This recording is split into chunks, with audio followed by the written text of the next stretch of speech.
Le mental 3 énéagramme est souvent mal présenté, c'est souvent vulgarisé. Voilà.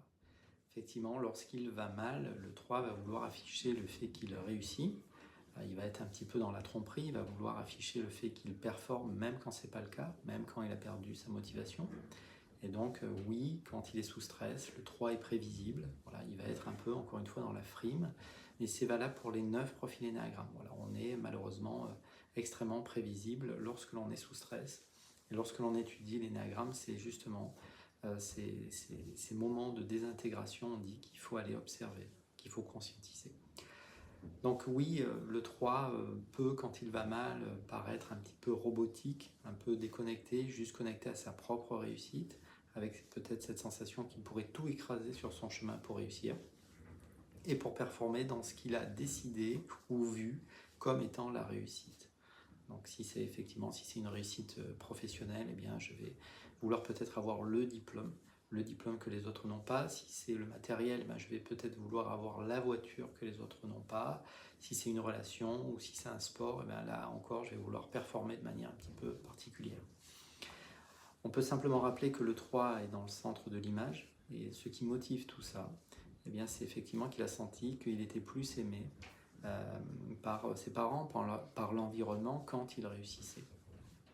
Et donc j'ai de la valeur si je réussis. Donc l'énéagramme nous amène à un moment donné à non pas se juger les uns les autres, mais comprendre qu'il y a des motivations derrière nos comportements.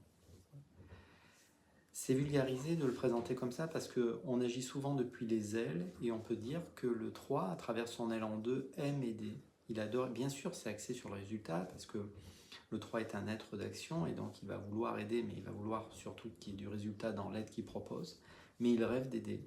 Il rêve aussi de découvrir qui il est, et ça correspond à son élan 4, parce que effectivement, le 3, même s'il ne vous le montre pas, il y a de la sensibilité, il y a souvent une forme de tristesse en lui, et il veut découvrir qui il est. Dès qu'il va conscientiser qu'il porte un masque, et ça risque à un moment donné de se matérialiser, il va peut-être voir qu'il porte un masque, et bien il va devenir authentique. Et lorsqu'il va commencer à devenir authentique, ça ne voudra pas dire que c'est plus un être qui est axé sur l'action et peut-être la réussite, ou le fait de matérialiser des projets, mais ça sera un être qui est authentique. Et ça sera très loin de l'image qu'on vous présente habituellement du 3, qui est finalement assez déconnecté, planant, et qui finalement ne veut afficher que de la frime, parce que ce n'est pas vrai. Le 3 ne fonctionne pas forcément comme ça.